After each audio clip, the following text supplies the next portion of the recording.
ये स्थितियां ऐसी हैं कि हमारे पास हम जब छेदते हैं जब दुर्घटना हो जाती, हम दुर्घटना के पहले नहीं छेदते। इतने पहले हम क्यों नहीं कुछ लिखवा पाए, इसके पहले हम कागजात तैयार क्यों नहीं करवा पाए, क्यों हम उस टोंक का उस स्थान का रजिस्ट्रेशन करा नहीं पाए। इतने सालों से था, हमें उस स्थान का रजिस्ट्रेशन करा लेना चाहिए था, कागज ले लेना चाहिए था।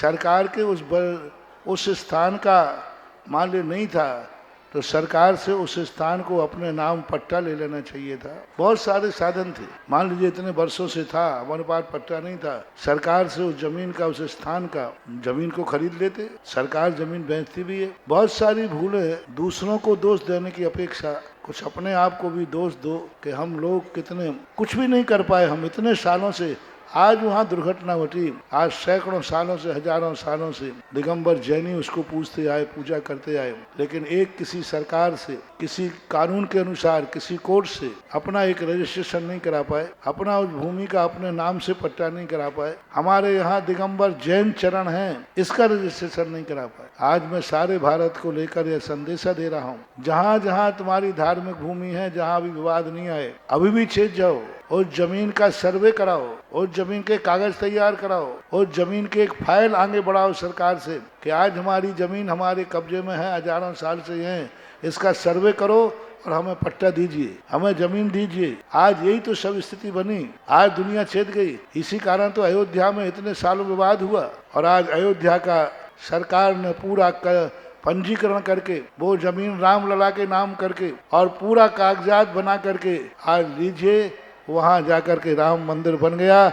हमेशा के लिए झगड़ा खत्म हो गया, अब कोई झगड़ा नहीं होगा क्योंकि अब सब पक्का हो गया। जैनियों से मेरा कहना है, भारत के सब जैनियों से, मंदिर हो, तीर्थ क्षेत्र हो, उसका रजिस्ट्रेशन कराओ और उसका सर्वे कराकर कागज महदूद कर लो कि आज की तारीख में इतने बाई इतने बाउंड्री में किसी का कोई भी कब्जा नहीं है, कोई भी स्थान नहीं है। आज की तारीख, चलो आगे की ना सही, अतीत का कुछ भी नहीं, आज की तारीख में सर्वे कीजिए, सर्वे कराइए और उस सर्वे के कागज को रिकॉर्ड बना लीजिए कि इस तारीख तक यहाँ पर दिगंबर जैन के अलावा कोई दूसरी चीज नहीं थी। ये करना चाहिए, कुछ कर ही नहीं रहे।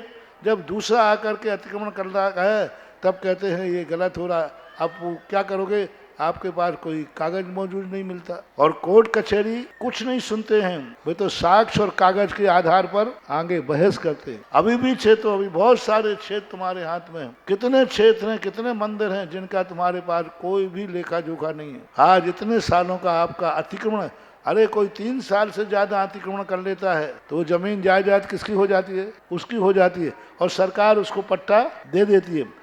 तुम्हारी तो सैकड़ों सैकड़ों सालों से जमीनों पे आपका कब्जा है, फिर भी आप सरकार से कागज नहीं ले पा रहे हैं। तो जागो, सभी जमीन, सभी तीर्थ क्षेत्रों पर निर्माण कार्य बंद करके सबसे पहले तो जो जहां दुनिया में जितनी जमीन तुम्हारे पास है, सबसे पहले बाउंड्री वाल बनाइए, बनाइए, बनाइए। मैं सबसे पहले एक ही बात कहता हूँ, जितना भी दुनिया में जो भी जगह तुम्हारी पड़ी, 1 इंच भी जगह है, ये 1 हेक्टेयर जगह है, एकड़ जमीन है, सबसे पहले वहां उसको बाउंड्री से ताला कीजिए, बंद कीजिए। निर्वाध भूमि को जितने में निर्वाध है उसका बाउंड्री बनाइए। बाउंड्री बना करके वहां पर एक बोरिंग और एक बिजली का मीटर लगवाइए जिससे आपका नाम पक्का हो जाए। उसके बाद जाकर के सरकार का सर्वे कराइए और वो सर्वे रिपोर्ट तैयार कीजिए, इस तारीख तक यहाँ सर्वे किया गया था, यहाँ दिगंबर जैन के अलावा कोई अस्तित्व नहीं पाया गया। कई तीर्थ क्षेत्रों को मैंने